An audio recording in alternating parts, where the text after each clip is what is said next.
Assalamualaikum warahmatullahi wabarakatuh. Alhamdulillahirabbil alamin wa bihi nasta'inu ala umuri dunya waddin. Asyhadu an la ilaha illallah wa asyhadu anna Muhammadan abduhu wa rasuluh. Amma ba'du.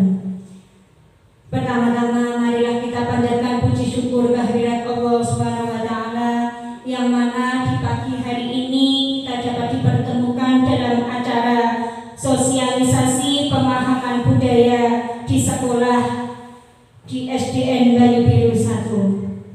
Di sini saya sebagai pembawa acara akan membacakan susunan acara. Yang pertama yaitu acara inti, acara yang kedua yaitu sesi tanya jawab, acara yang ketiga yaitu penutup.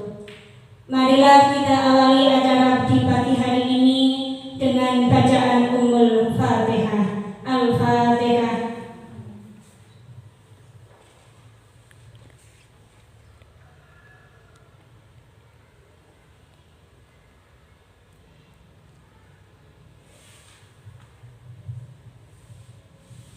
Acara selanjutnya yaitu acara inti sosialisasi pemahaman budaya positif di sekolah kepada Ibu Rasmiati SPD dari SDN Banyu Biru 1 CGP Angkatan 8 Kabupaten Ngawi, dipersilahkan.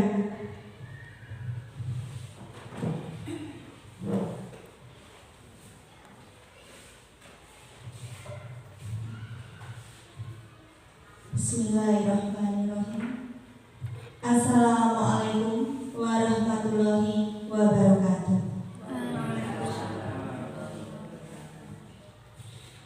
Yang terhormat Ibu Kepala Sekolah dan juga Bapak Ibu Guru yang kami banggakan. Terima kasih atas waktu yang diberikan kepada saya untuk mempresentasikan sosialisasi tentang pemahaman budaya positif di sekolah.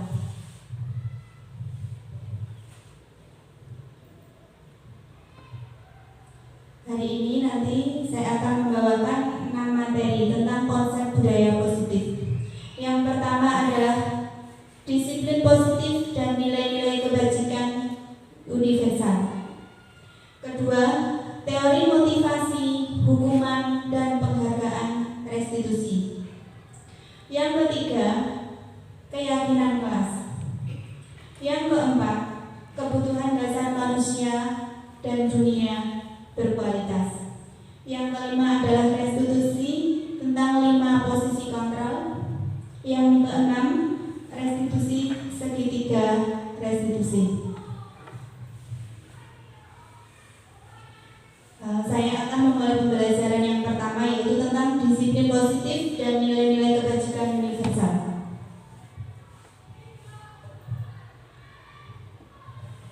Untuk pertama kalinya kita akan mempelajari tentang perubahan paradigma. Ini ada kegiatan sederhana nih Bapak Ibu, yaitu misalnya ini ada A dan B, Anda dan teman Anda. Sobeklah secari kertas kecil, tuliskan benda atau sesuatu yang sangat berharga untuk Anda. Letakkan di salah satu tangan Anda dan genggam benda atau sesuatu tersebut dengan segala daya. Buatlah sebuah kepalan. Ini berhubungan dengan prinsip. Pasti semua orang punya prinsip ya. Kemudian teman Anda B akan mencoba dengan sekuat tenaga dengan berbagai cara untuk meminta Anda memberikan benda tersebut.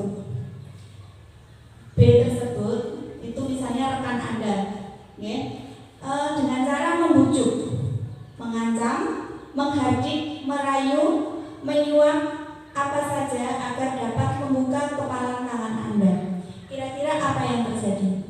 Mungkin di sini dari Bapak Ibu guru yang ada di sini mungkin ada perbedaan pendapat dari prinsip Bapak Ibu sendiri. Mungkin ada yang memilih untuk tetap mempertahankan prinsip tersebut, ada juga mungkin bisa membuka atau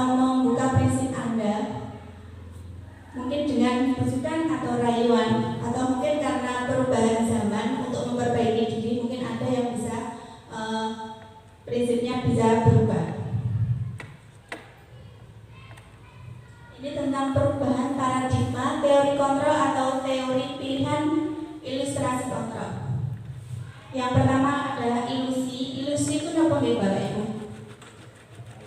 Khayalan atau anggapan, tapi anggapan yang benar apa tidak?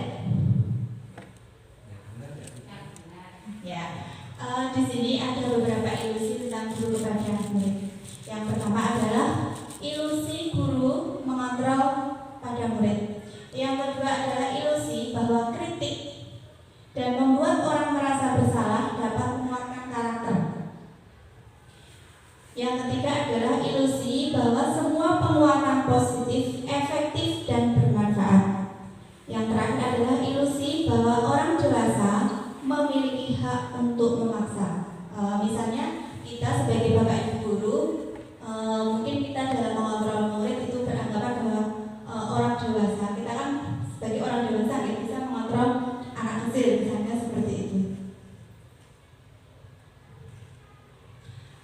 Tadi adalah temanya tentang disiplin positif. Kita tahu bahwa makna disiplin itu apa?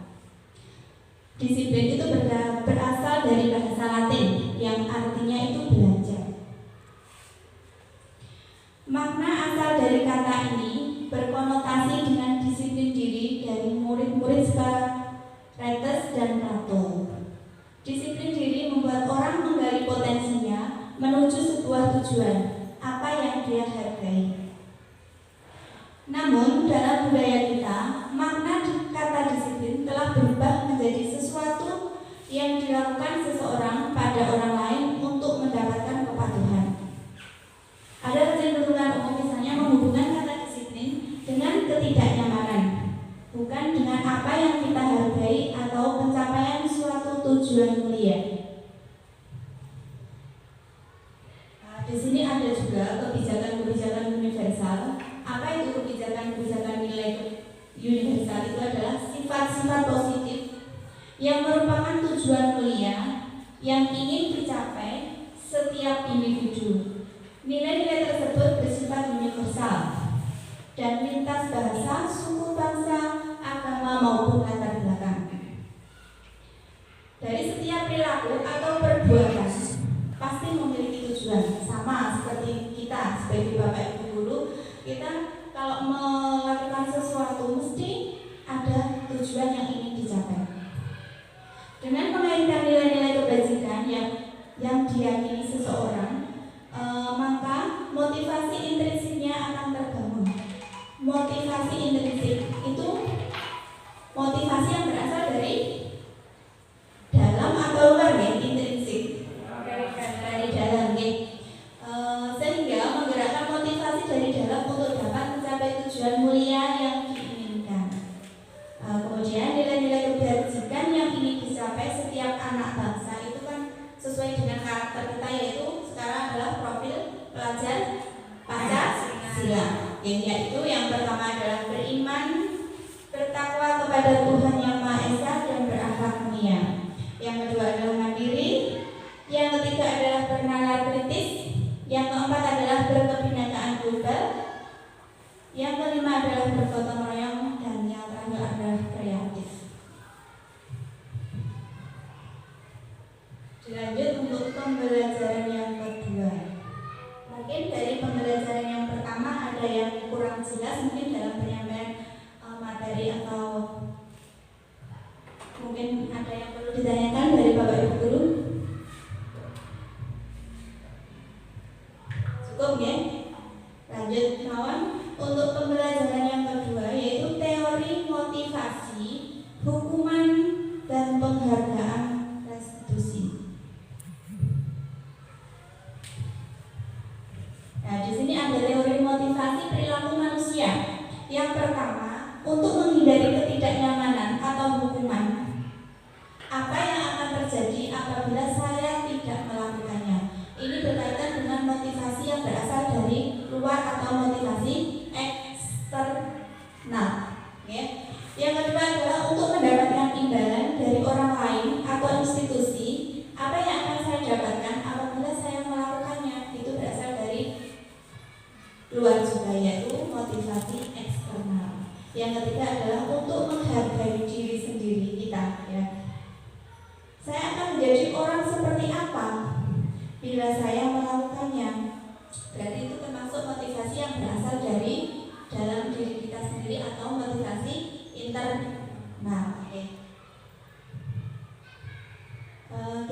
bisa belajar dari filosofi Ki Hajar Dewantara. Ki Hajar Dewantara menyatakan bahwa untuk mencapai kemerdekaan atau dalam konteks pendidikan kita saat ini dan untuk menciptakan murid yang merdeka, syarat utamanya adalah harus ada disiplin yang kuat. Disiplin yang dimaksud adalah disiplin diri yang memiliki motivasi internal. Jika kita tidak memiliki motivasi internal, maka kita akan memerlukan pihak lain untuk mendisiplinkan kita. Bapak Ibu guru mungkin bisa diterapkan juga pada Bapak Ibu guru juga ya, untuk bagaimana motivasi internal kita kepada siswa. Misalnya seperti ini. Contoh saja sederhana masalah tingkat kedisiplinan untuk datang tepat waktu. Kita misalnya untuk menggerakkan anak-anak, kalau kita sendiri sebagai contoh teladan, kita kan sebagai guru yaitu sebagai contoh teladan. Kalau kita tidak disiplin, terus anak-anak apa ya ikut tidak disiplin nanti. Apa yang mereka akan belajar sendiri kalau contohnya saja tidak disiplin, berarti anak-anak mesti meniru bapak ibu gurunya. Itu hanya contoh sederhana, okay?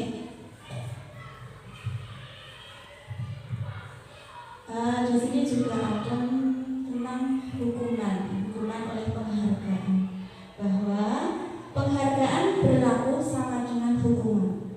Dalam arti meminta atau membujuk seseorang melakukan sesuatu untuk memenuhi suatu tujuan tertentu dari orang yang meminta atau membujuk, dorongan eksternal, dan akan ada faktor ketergantungan. Nanti pasti ada beberapa dampak pemberian dari penghargaan. Misalnya seperti ini Bapak Ibu, kita biasanya mengajar kepada siswa. Nanti kalau nanti selesai misalnya kita memberikan penghargaan, sebenarnya itu ya dibilang boleh itu juga sebenarnya kurang tepat nih Bapak Ibu. Sebenarnya soalnya nanti anak-anak itu tidak akan mandiri, karena mereka itu berpikir nanti kalau saya sudah selesai pasti akan mendapat misalnya hadiah atau berupa imbalan dari Bapak Ibu guru. Persepsi seperti itu saya kira sebenarnya itu kurang tepat. Ya. Ini adalah dampak dari dihukum tapi oleh penghargaan. Penghargaan seperti tadi misalnya hadiah atau apa jenisnya. Yang pertama yaitu pengaruh jangka pendek dan jangka panjang. Anak mesti yang pertama tidak akan mandiri karena mereka melakukan sesuatu karena ada imbalannya. Yang kedua adalah penghargaan terhukum. Yang ketiga adalah penghargaan mengurangi ketepatan. Yang keempat, penghargaan tidak efektif. Yang kelima adalah penghargaan merusak hubungan. Yang keenam adalah penghargaan menurunkan kualitas. Yang ketujuh adalah penghargaan mematikan kreativitas. Yang kedelapan yaitu penghargaan mengurangi intrinsiknya, yaitu dari dalam diri siswa sendiri. Bentuk-bentuk dalam program kebajikan atau apresiasi kita, atau apresiasi itu adalah bentuk pengakuan dari kita kepada siswa. Ini ada yang perlu diingat, ada beberapa hal. Yang pertama adalah beri pengakuan secara khusus. Yang kedua adalah beri pengakuan secara pribadi. Kemudian adalah kita beri pengakuan kepada semua murid, maksudnya tanpa terkecuali. Artinya kita tidak boleh membeda-bedakan, oh ini murid yang paling pintar atau murid yang paling bodoh atau sejenisnya. Kemudian adalah beri pengakuan secara konsisten. Konsisten itu keberlanjutan, maksudnya terus, tidak hanya hari ini tapi kita terus berlanjut. Kemudian fokus pada proses. Ya, untuk kegiatan proses belajar mengajar kita tetap harus fokus dan juga harus konsisten.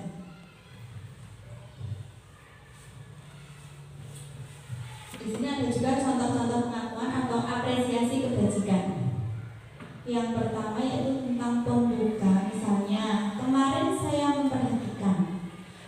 Nilai kebajikannya adalah rasa empati besar sekali. Rasa empatimu besar sekali karena dari tadi kan kemarin saya memperhatikan, berarti ada rasa empati yang cukup besar. Kemudian situasinya pada saat menolong murid baru di di kelas kita. Namanya empati, kemudian saling menghargai. Ada sifat nilai kebajikannya yaitu kepedulian. Situasinya mungkin pada saat kamu membantu teman-teman di tugas kelompok. Yang ketiga adalah terima kasih untuk rasa tanggung jawab. Mungkin pada saat memungut kertas kita yang berserakan di lantai, misalnya ini adalah bentuk rasa tanggung jawab kita di kelas. Di sini ada perbedaan hukuman dan konsekuensi. Ini ada beberapa tindakan guru. Nanti dicoba nih, ini termasuk hukuman atau konsekuensi. Yang pertama adalah mencatat 100 kali di dalam buku kalimat, saya tidak akan terlambat lagi karena terlambat ke sekolah. Kira-kira ini termasuk hukuman atau konsekuensi? Lanjut ya. Kemudian yang kedua, lari mengelilingi lapangan basket 2 kali karena terlambat hadir di sekolah. Ini termasuk hukuman atau konsekuensi?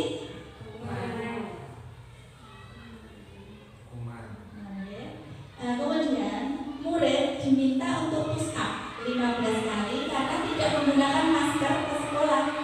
Termasuk hukuman atau konsekuensi? Yang keempat adalah menggantikan kertas tugas teman yang telah dicoret-coret. Termasuk hukuman atau konsekuensi? Konsekuensi.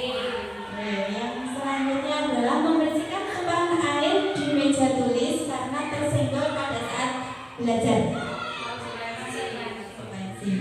Kemudian murid disuruh untuk mengenakan mengenakan sepatu seharian di sekolah karena tidak mengenakan sepatu hitam.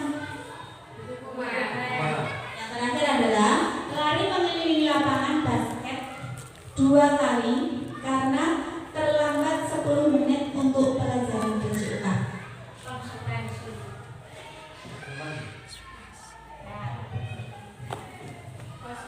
Nah, coba Bapak Ibu guru dicek nih jawabannya tadi, kira-kira benar apa salah?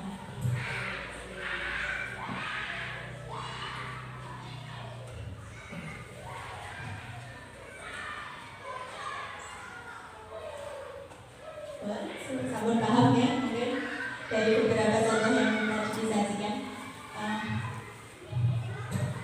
Di sini saya akan menjelaskan perbedaan antara hukuman dan juga konsekuensi.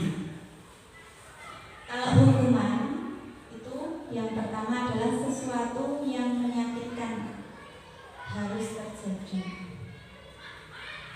Yang kemudian adalah membuat anak sakit fisik maupun hati untuk jangka waktu yang lama.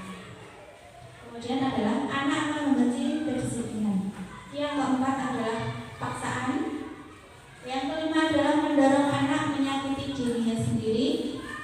Yang kelima adalah konsep diri yang buruk. Yang ketujuh, anak belajar untuk menyembunyikan kesalahan. Kemudian yang terakhir itu masalah hukuman, yaitu anak akan marah, rasa bersalah, mungkin juga dipermalukan atau merasa mereka itu tidak dihargai. Kemudian untuk konsekuensi, yang pertama adalah ciri-cirinya itu sesuatu harus terjadi. Kemudian membuat anak merasa tidak nyaman dalam jangka waktu pendek. Kemudian adalah anak merasa menghargai disiplin. Selanjutnya adalah stimulus tanggapan. Kemudian adalah mendorong anak agar mudah menyesuaikan diri. Ada juga konsep dirinya menjadi lebih baik. Kemudian anak belajar untuk memenuhi peraturan. Yang terakhir adalah kehilangan hak, dibuat tidak nyaman, tapi diasingkan untuk sementara.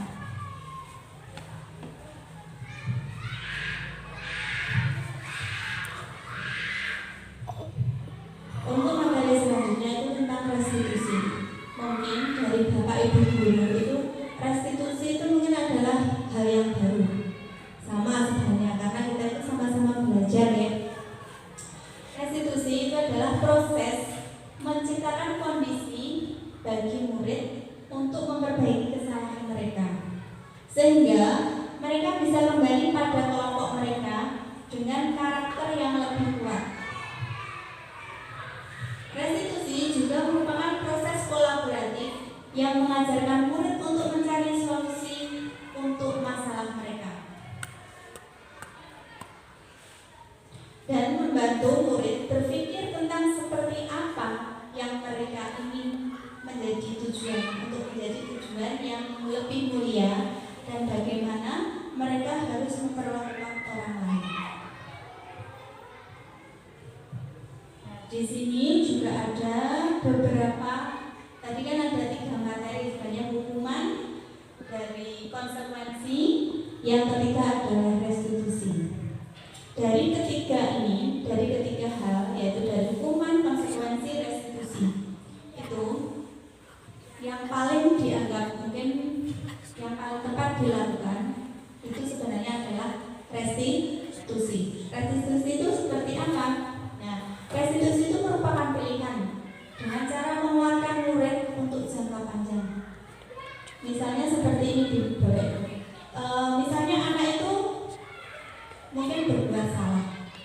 Jadi kita tidak langsung memberikan hukuman atau konsekuensi apa, tapi kita mungkin dengan memanggil anak tersebut, kemudian kita bertanya dari beberapa tahapan. Nanti ada materi untuk selanjutnya lebih detail lagi. Jadi dari ketiga tadi, yaitu tindakan kita kepada siswa itu yang paling tepat untuk menerapkan disiplin itu adalah tindakan restitusi.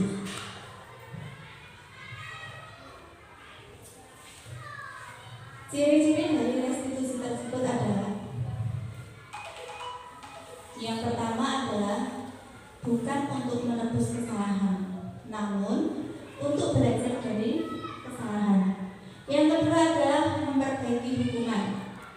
Yang ketiga adalah tawaran, bukan paksaan. Yang keempat adalah restitusi menuntut untuk melihat ke dalam diri. Kelima, restitusi mencari kebutuhan dasar yang mendasari tindakan. Yang keenam adalah restitusi diri adalah cara yang paling baik. Tadi saya sudah jelaskan kalau dari hukuman, konsekuensi, restitusi itu cara yang paling baik untuk menerapkan disiplin adalah restitusi. Kemudian yang ketujuh adalah restitusi fokus pada karakter, bukan tindakan. Yang kedelapan adalah restitusi fokus pada solusi. Yang kesembilan adalah restitusi mengembalikan murid yang berbuat salah pada kelompoknya.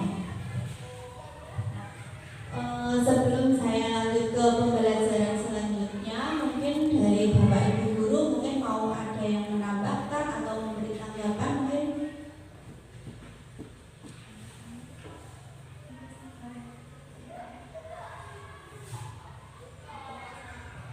Monggo Bapak Ibu, mungkin ada yang mau menambahkan? Mungkin dari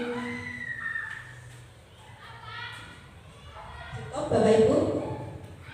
Sampun jelas dereng nggih? Lanjut ya, langsung ke pembelajaran 3, yaitu tentang keyakinan kelas.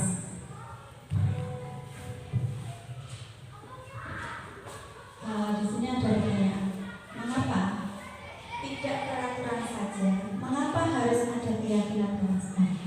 Mungkin dari Bapak Ibu di sini, apa loh yang sebenarnya keyakinan kelas? Mungkin itu adalah ilmu baru. Keyakinan kelas itu sebuah hal positif atau sikap-sikap positif yang diterapkan di dalam kelas. Jadi nanti diyakini bersama-sama dan dibuat oleh guru dan juga anak-anak. Yang pertama adalah mengapa kita memiliki peraturan. Ini adalah contoh sebuah keyakinan ya. Ada 3 hal, yaitu mengapa kita memiliki peraturan harus menggunakan helm. Itu adalah secara umum ya, tidak diterapkan pada murid. Terus yang kedua adalah mengapa kita memiliki peraturan 3M, yaitu menggunakan masker, mencuci tangan, dan menjaga jarak 1,5 meter. Yang ketiga adalah mengapa kita memiliki peraturan harus datang tepat waktu pada saat mengikuti pelatihan. Nah,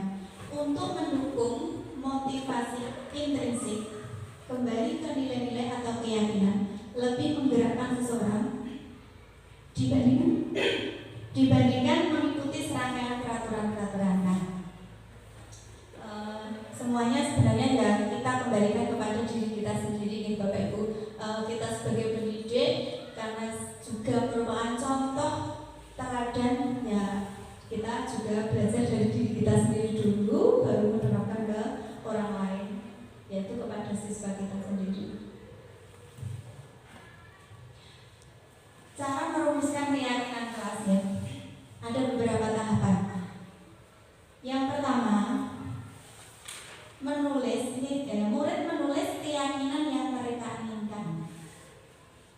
Keyakinan kelas itu biasanya kan berisi sikap-sikap positif yang ada di dalam kelas yang bisa kita yakini bersama-sama dan dibuat oleh ibu guru dan bapak ibu guru dan juga bersama anak-anak. Yang pertama itu langkahnya kita menulis keyakinan kelas yang mereka inginkan. Berarti kita memberi kebebasan kepada murid kita sendiri untuk memberikan jawaban atau tanggapan tentang sikap positif yang akan kita yakini di dalam kelas. Kan banyak sikap-sikap positif ya. Misalnya mungkin dalam hal disiplin waktu. Mungkin kalau di kelas berarti kita mungkin kepada siswa lain atau kepada teman kita tidak boleh mengejek atau seperti itu. Berarti sikap positifnya adalah menghargai. Berarti kan seperti itu. Kemudian yang kedua adalah guru dan siswa mengulas keyakinan yang telah tertulis. Setelah anak-anak membuat mungkin pilihan ya, satu atau dua kata kalimat bukan kalimat sikap positif, mungkin ada mandiri, ada percaya diri. Kemudian nanti guru dan siswa tersebut mengulas keyakinan yang telah ditulis tadi. Kemudian guru dan siswa memilah keyakinan kelas yang penting. Jadi tidak semua mungkin pendapat anak-anak itu dimasukkan dalam keyakinan kelas kita, tapi kita juga memilah. Kemudian yang keempat adalah mengubah keyakinan kelas menjadi kalimat positif. Maksudnya seperti apa nih Bapak Ibu itu? Mungkin ada yang tahu? Seperti tadi ya, misalnya anak-anak tidak boleh berkata bohong. Berarti sikap positifnya adalah berkata jujur, seperti itu. Siswa tidak boleh mengajak orang lain atau mengajak teman lain. Berarti kita sesama siswa mungkin anak-anak tidak harus saling menghormati. Itu adalah contoh kalimat-kalimat positifnya. Kemudian yang kelima, langkah terakhir yaitu mengecek dan menyepakati keyakinan kelas tersebut. Setelah semuanya disepakati, kemudian kita membuat keyakinan kelas tersebut mungkin bisa ditempel atau disampaikan. Mungkin kalau anak-anak kelas rendah ya, seperti saya itu di kelas 1 untuk menulis saja mungkin sikapnya apa harus dituntun satu persatu.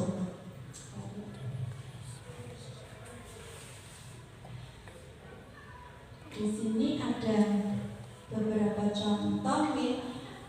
Ternyata peraturan dan keyakinan kelas itu berbeda.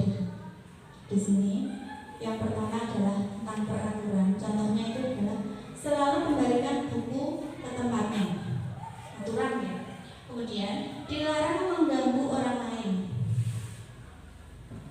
Yang ketiga adalah hadir di sekolah 15 menit sebelum pembelajaran dimulai.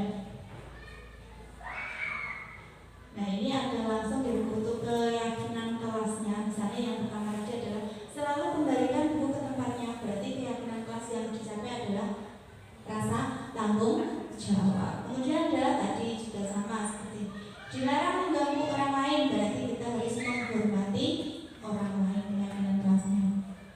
Hadir di sekolah 15 menit sebelum pembelajaran dimulai. Berarti keyakinan kelasnya adalah menghormati orang lain atau berkomitmen hadir tepat waktu. Kemudian adalah dilarang melakukan kekerasan. Keyakinan kelasnya adalah untuk mencapai apa?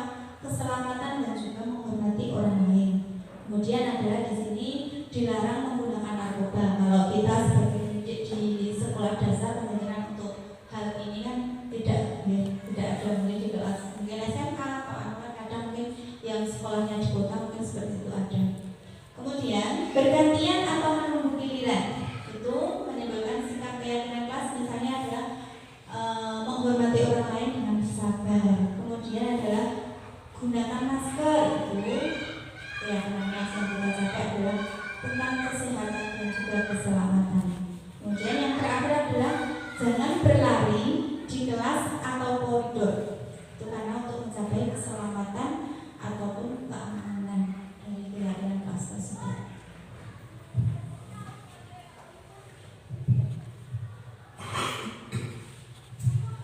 Bapak Ibu, ini kan sudah sampai ke pembelajaran 4, yaitu tentang kebutuhan dasar manusia dan dunia yang berkualitas.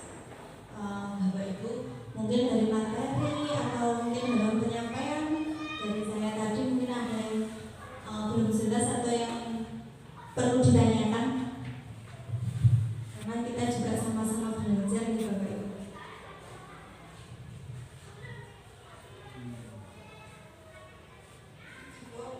Cukup Bapak Ibu? Cukup mau lanjut nih? Coffee break dulu, coffee break. Oke, gitu. Monggo nggih dilanjut mawon untuk pembelajaran 4-nya nggih.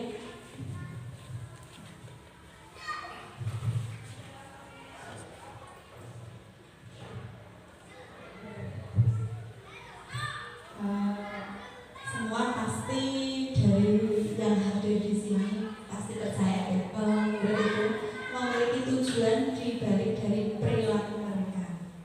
Salah satunya adalah untuk memenuhi kebutuhan dasar mereka. Sama seperti kita ya, kalau kita melakukan sesuatu mesti ada tujuannya. Gak mungkin tidak. Sama seperti anak-anak kita, anak didik kita, juga sama di balik perilaku mereka mesti ada tujuan yang ingin dicapai.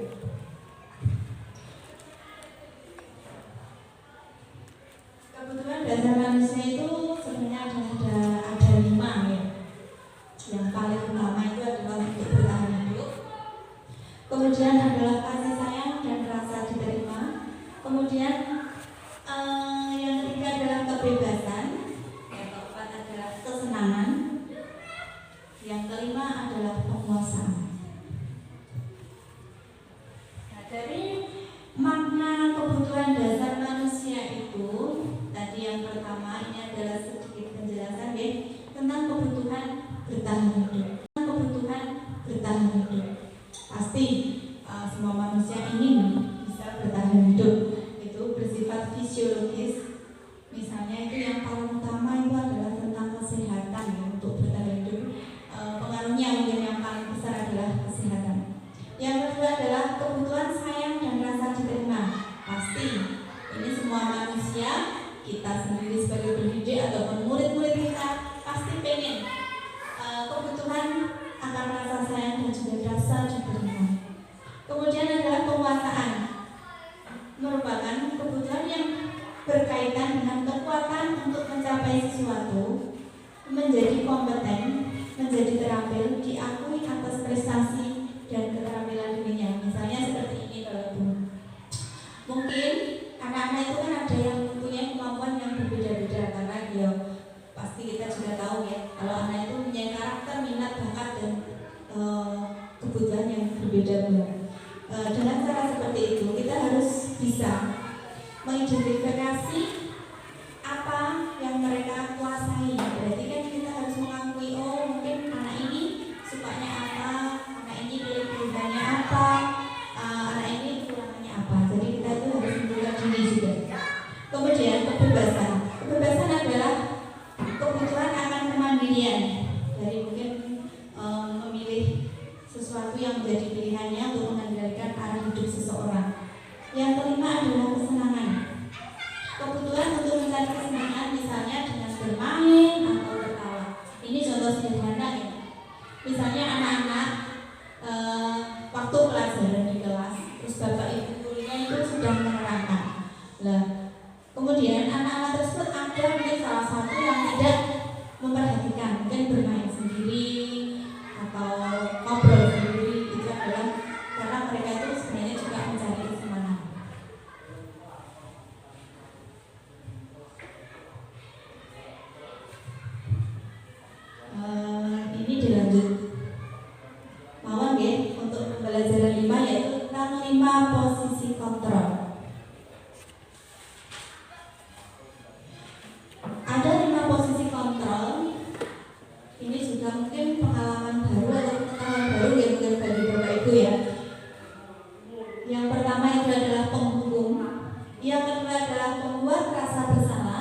yang ketiga adalah teman, yang keempat adalah pemantau, yang kelima adalah posisi kontrol yang manajer. Nah, di sini ada beberapa penjelasan dari 5 posisi kontrol tadi. Yang pertama adalah penghukum, misalnya ini.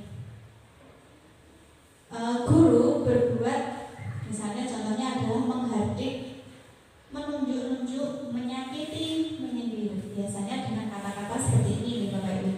Kalau kamu tidak melakukannya, awas ya, rasakan ya. Nah, kata-katanya itu kan agak kasar ya. Kemudian hasilnya nanti kepada siswa itu mesti memberontak, menyalahkan orang lain. Terus kemudian akhirnya berbohong.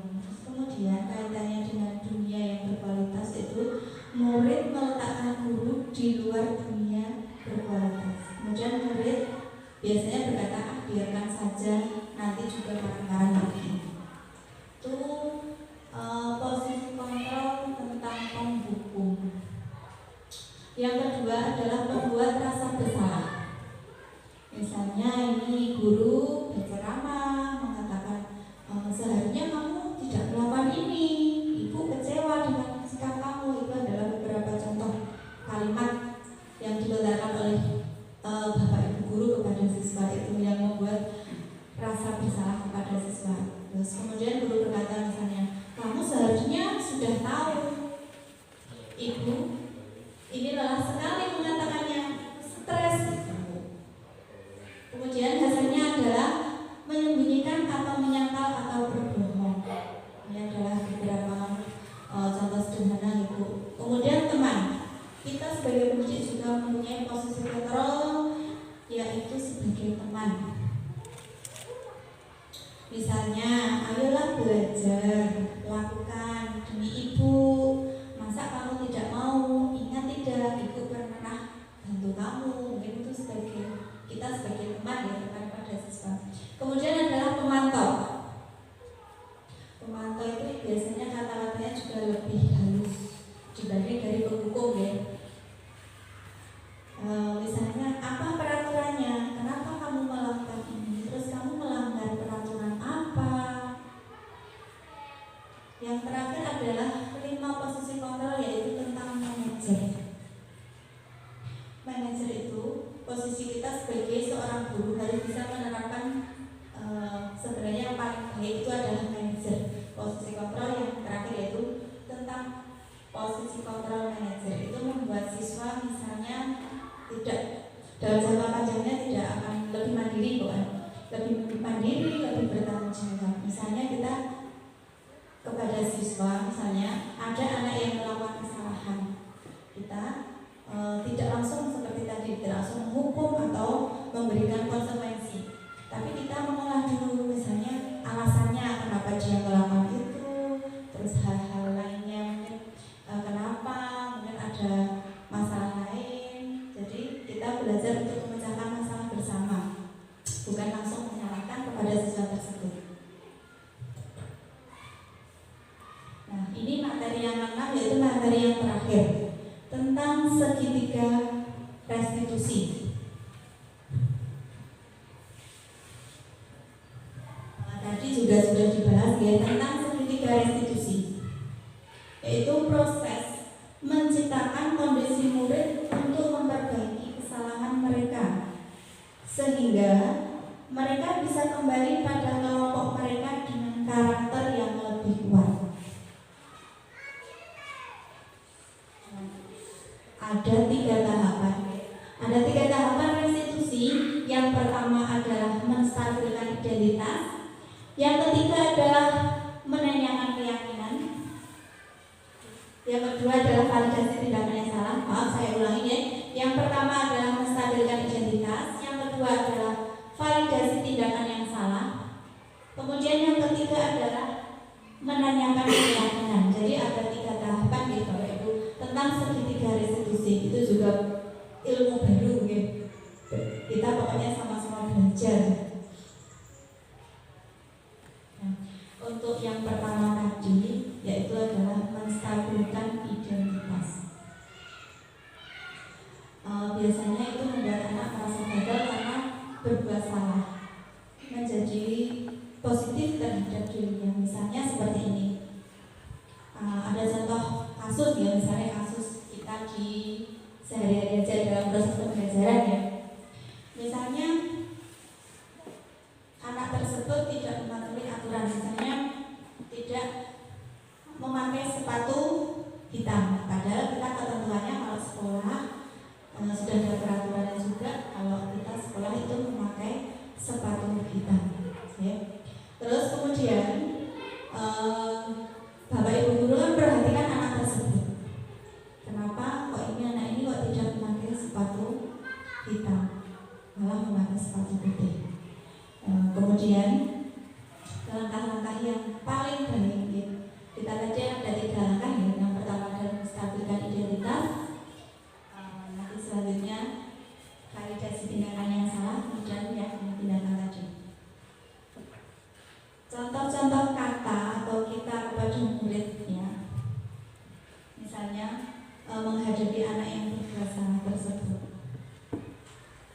Berbuat salah itu hal yang manusiawi. Misalnya kita kan langsung mungkin memanggil anak tersebut di ruang tertentu. Jadi kita tidak boleh langsung di depan teman-temannya karena itu menjaga harga diri gitu ya. Kita kan sama kalau dipanggil di depan umum kan mesti nggak mau. Kita panggil di ruang tersendiri, terus kita sharing diskusi bersama untuk memecahkan masalah tersebut. Yang pertama, misalnya berbuat salah itu hal yang manusiawi. Yang kedua, tidak ada manusia yang sempurna. Bapak Ibu juga pernah berbuat salah. Kemudian kita pasti bisa menyelesaikan permasalahannya ini. Ini adalah beberapa kalimat yang diucapkan oleh Bapak Ibu guru pada waktu menstabilkan identitas. Kemudian ada lagi, Bapak Ibu tidak tertarik untuk mencari tahu siapa yang benar, siapa yang salah. Bapak Ibu lebih tertarik untuk memecahkan masalah. Jadi kita ya seperti yang saya sudah sampaikan tadi, kalau ada anak yang berbuat salah, kita tidak langsung memberikan hukuman atau konsekuensi apapun, tapi kita harus pintar-pintar sharing bersama untuk menyelesaikan masalah. Mungkin karena dia itu juga punya alasan lain ya. Kemudian kalau kamu menyalahkan dirimu sendiri terus-menerus, apakah kamu bersikap baik pada dirimu sendiri? Nah, ini adalah beberapa kalimat yang dapat digunakan untuk menstabilkan identitas siswa. Misalnya karena kita sebagai pendidik ya kita mesti berhubungannya pada siswa.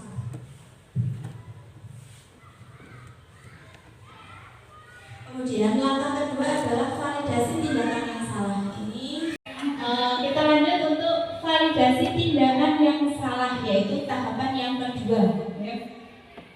Ini digunakan untuk mengenali kebutuhan dasar yang ingin dipenuhi ketika melakukan kesalahan itu. Tadi juga saya sudah menjelaskan setiap siswa, setiap anak dan kita sendiri pun pasti juga punya alasan dari perilaku kita sendiri, misalnya punya tujuan yang ingin dicapai. Ini ada beberapa kalimat yang digunakan seorang guru kepada siswa, misalnya tadi karena melakukan kesalahan. Ini adalah tindakan yang kedua, yaitu validasi tindakan yang salah. Yang pertama adalah kamu bisa saja kan melakukan hal yang lebih buruk, tapi kamu tidak melakukannya kan. Kemudian kamu pasti punya alasan mengapa melakukannya. Yang ketiga, apa yang penting bagi kamu? Keempat, kamu boleh tetap berusaha menjaga sikap itu, tapi kamu tambahkan sikap yang lain, yang baru.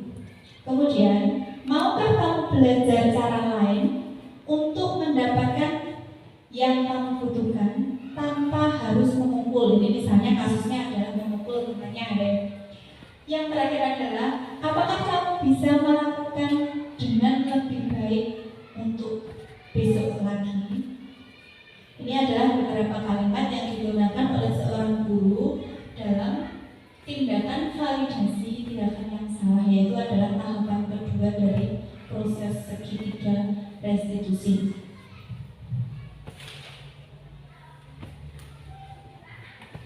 Kemudian adalah tahap ketiga, yaitu menanyakan keyakinan. Murid melihat kesalahannya kemudian dihubungkan dengan norma sosial dan nilai-nilai yang mendasari manusia berinteraksi dengan orang lain. Di sini ada beberapa kalimat juga contoh kata-kata atau kalimat yang kita sampaikan kepada siswa dalam menanyakan keyakinan. Misalnya, apa nilai yang kita percaya di kelas atau sekolah kita? Kemudian, nilai-nilai universal apa yang telah kita sepakati? Jadi, kita kan tadi sudah membuat keyakinan kelas ya. Terus kita menyepakati keyakinan kelas tersebut. Terus ternyata ada kasus atau masalah. Kemudian kita menunjukkan nilai universal apa yang telah kita sepakati. Kemudian, kelas yang ideal itu seperti apa sih? Misalnya kita kan sudah membuat kesepakatan kelas yang ideal itu seperti apa? Misalnya kita di dalam kelas tidak boleh rame, misalnya, terus kemudian memperhatikan penjelasan Bapak Ibu guru, kita menghormati Bapak Ibu guru dalam memberikan materi, gitu.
tentang berbudaya positif di sekolah. Saya kira ini adalah suatu hal yang baru bagi kita semua, bagaimana kita memahami tentang restitusi, bagaimana kita memahami tentang bagaimana keyakinan kelas,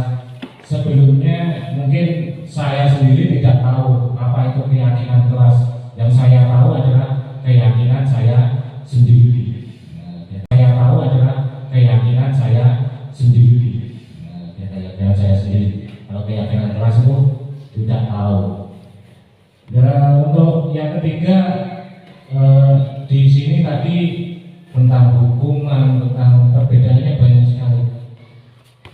Tidak tahu kalau dulu itu zaman saya sekolah itu ya, saya ngerti ya, naik salah ya dihukum, seperti itu, gitu. Nah, seperti itu. Alhamdulillah di sini saya sendiri, saya pribadi memberikan apresiasi yang sangat bagus, sangat inovasi menurut saya, memberikan pemahaman yang baru bagi saya tentang sebagaimana sekolah itu yang berbudaya dari segi kedisiplinan, dari segi karakternya, dari segi agamanya. Saya kira cukup sekian, semoga bisa membawa kita semua, terutama membawa keyakinan kita sendiri untuk berbuat yang lebih baik dan bisa meniru atau ditularkan ilmunya, ditularkan ilmunya bagaimana bisa menumbuhkan jiwa-jiwa positif, jiwa-jiwa yang mempunyai seperti filosofi yang disampaikan oleh Ki Hajar Dewantara. Saya kira cukup sekian. Terima kasih.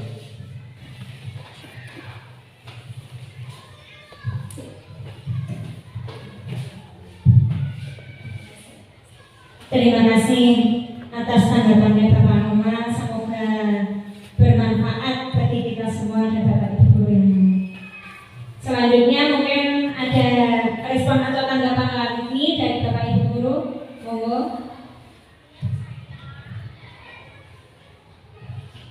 Ya, monggo.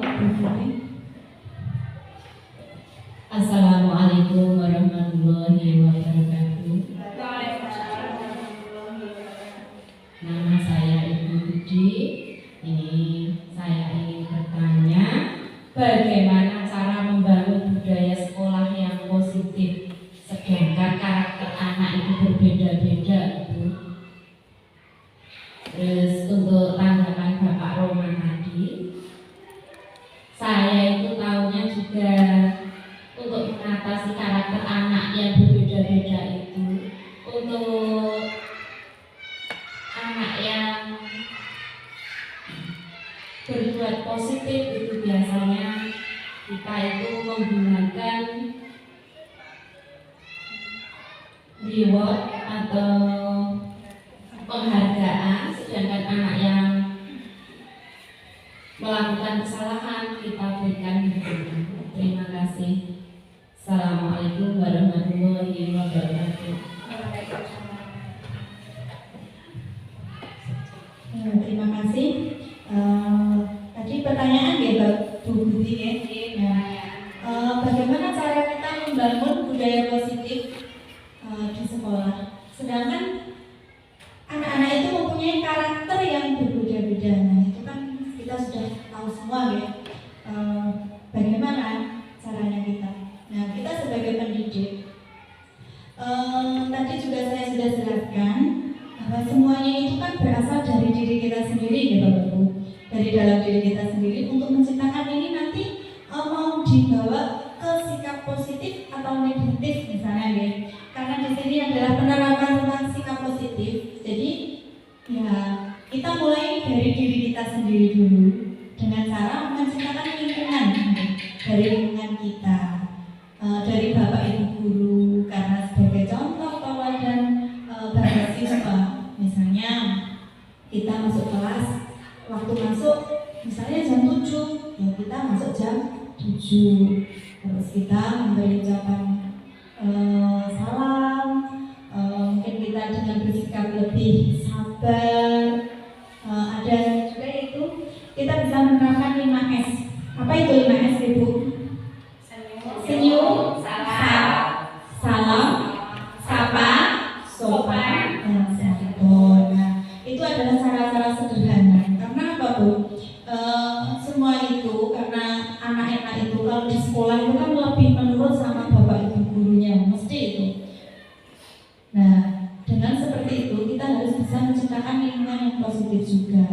dari contoh nyata saja kita waktu berangkat mungkin anak-anak sudah sampai di sekolah kok bapak ibu gurunya belum datang, itu kan juga termasuk contoh-contoh itu cara sederhana saja. Terus kita sama bapak ibu guru juga saling menghormati, terus kita juga mungkin dari bahasa lebih halus, lebih terbuka mungkin kepada anak-anak, karena anak-anak itu mempunyai karakter yang berbeda-beda. Nah, teman mungkin sudah jelas Bu? Terima kasih. Mungkin ada pertanyaan selanjutnya, monggo. Bu Umi ya. Berdiri mawon. Assalamualaikum, perkenalkan nama saya Umi. Saya mau menanyakan tentang perbedaan kelas dan keyakinan kelas itu seperti apa ya Bu? Terima kasih.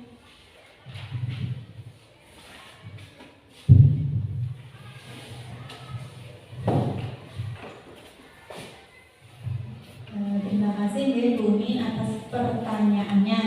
Ini pertanyaan ya. Apa perbedaan antara keyakinan kelas oleh kesepakatan? Mungkin Bapak Ibu guru di sini mungkin menganggap kalau kesepakatan dan juga keyakinan kelas itu sama. Nah, ternyata itu tidak benar gitu Bapak Ibu. Sebenarnya kesepakatan kelas tadi kan juga sudah dijelaskan juga saya tadi, kalau kesepakatan kelas kita membuat misalnya di dalam kelas kita bersama-sama murid menerapkan nilai yang positif, sikap-sikap apa yang akan nanti kita jadikan sebagai keyakinan kelas. Jadi kita bersama murid membuat keyakinan kelas tersebut kemudian disepakati bersama. Jadi kita buat bersama dan kita laksanakan bersama. Nah, tersebut mungkin jelas Ibu.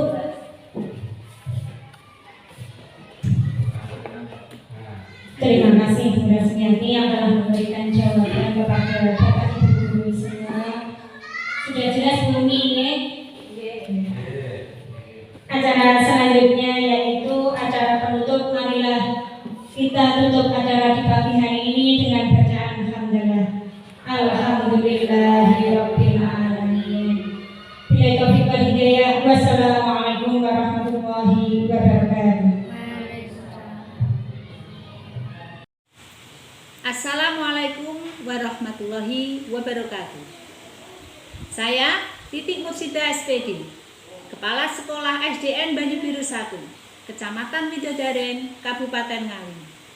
Kami mengucapkan terima kasih kepada Saudari Rasmiati SPD yang merupakan salah satu guru di SDN Banyu Biru 1 ini dan juga merupakan calon guru penggerak angkatan 8 yang telah memaparkan budaya positif kepada kami dan rekan-rekan di SDN Banyu Biru 1 ini. Semoga membawa dampak yang lebih baik, membawa dampak positif untuk SDN Banyu Biru 1. Tetap semangat dan terus berkarya. Wassalamualaikum warahmatullahi wabarakatuh. Assalamualaikum warahmatullahi wabarakatuh. Nama saya Rohmatul Setiawahidi sebagai teman CGP Angkatan 8 Ibu Rasmiati SPD.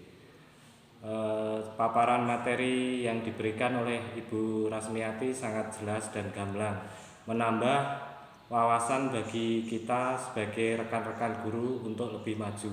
Semoga paparan materi yang diberikan Ibu Rasmiati membawa dampak positif bagi kita, khususnya kita sendiri dan lingkungan sekolah SDN Banyu Biru 1.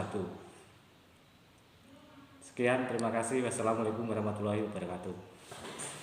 Selamat pagi, assalamualaikum warahmatullahi wabarakatuh.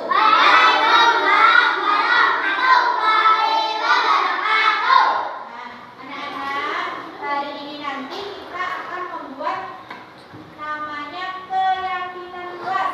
Nah, keyakinan kelas itu apa, anak-anak? Apa tadi? Iya, peraturan kelas di kelas kita. Kelas kita kelas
ini nanti ditempel, ya, ditempel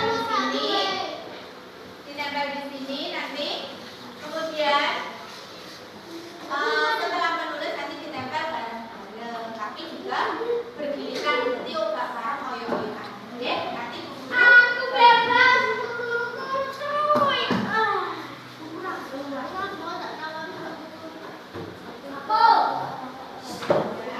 Boleh menulis bebas ya.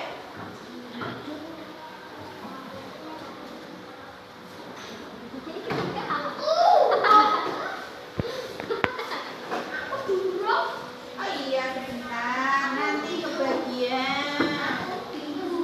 Aku gak punya ya. Sikap apa ya? Sikap positif tadi pilihan kamu sendiri. Tulisnya mau.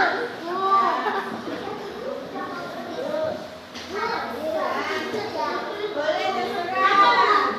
Ya, kalau tulis tulisannya yang agak besar. Jadi kalau ditempel nanti kelihatan. Ayo coba untuk membuat kesepakatan atau keyakinan kelas kita. Bebas yang gede-gede tulisannya. Ya, biar nanti kebaca semua. Kalau sudah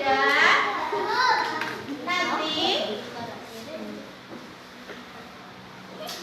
ayo, kalau sudah ayo maju ditempelkan. Ini gimana? Ditempelkan nih.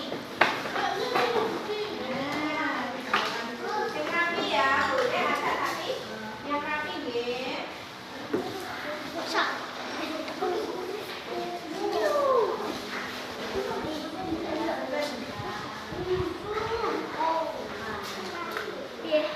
Ini gimana coba?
menghormati, dan juga menghargai. Ada berapa?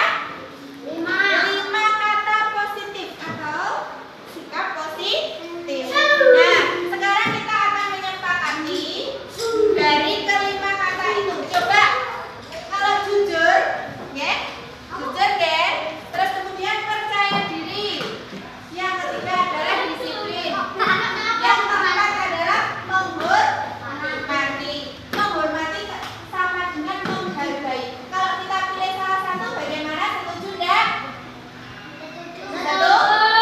Ya, berarti kita hanya membuat 4 sikap ya. Ini kan hampir sama. Menghormati dan menghargai. Kita pilih salah satu, yaitu menghormati. Nah, dari kata-kata 4 tadi, kata positif tadi, ya, kita akan menyepakatinya. Kira-kira setuju apa tidak? Kalau di kelas kita membuat keyakinan bahwa kita harus bersikap jujur. Kalau bersikap jujur itu seperti apa? Tidak boleh. Iya, tidak boleh bohong. Berkata apa ada. Kalau percaya diri, kayak seperti apa kalau percaya diri itu? Sikap percaya diri itu seperti misalnya kalau kamu disuruh maju ke depan sama guru, kira-kira berani enggak? Berani. Jadi kamu maju ke depan dengan percaya diri, misalnya disuruh menjawab atau maju ke depan mengerjakan soal. Kemudian disiplin. Sikap disiplin itu contohnya seperti apa? Misalnya kalau kamu datang ke kelas harus tepat waktu, tidak boleh terlambat. Lanjut menghargai. Sikap menghargai itu seperti apa misalnya? Kalau kamu sama temennya boleh izin nggak kira-kira? Nah, itu namanya kita harus saling menghargai, saling menghormati sesama teman. Nah, untuk membuat kesepakatan, kita akan membuat persetujuan dari anak-anak kelas 1 ini dengan cara nanti maju ke depan satu persatu, menulis namanya, terus membuat tanda tangan. Karena kelas 1 itu belum bisa tanda tangan, nanti dibuat centang saja, berarti setuju. Siap ya? Nah, sekarang dimulai dari Aska. Oke?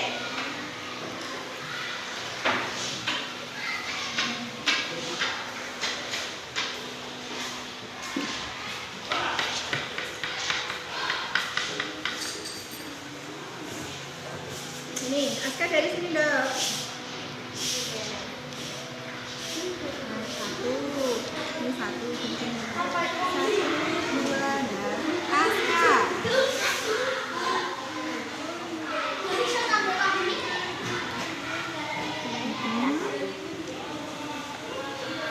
Nah, centang gitu aja kan belum bisa tanda tangan nggak apa-apa, berarti kita setuju. Lanjut, Salin.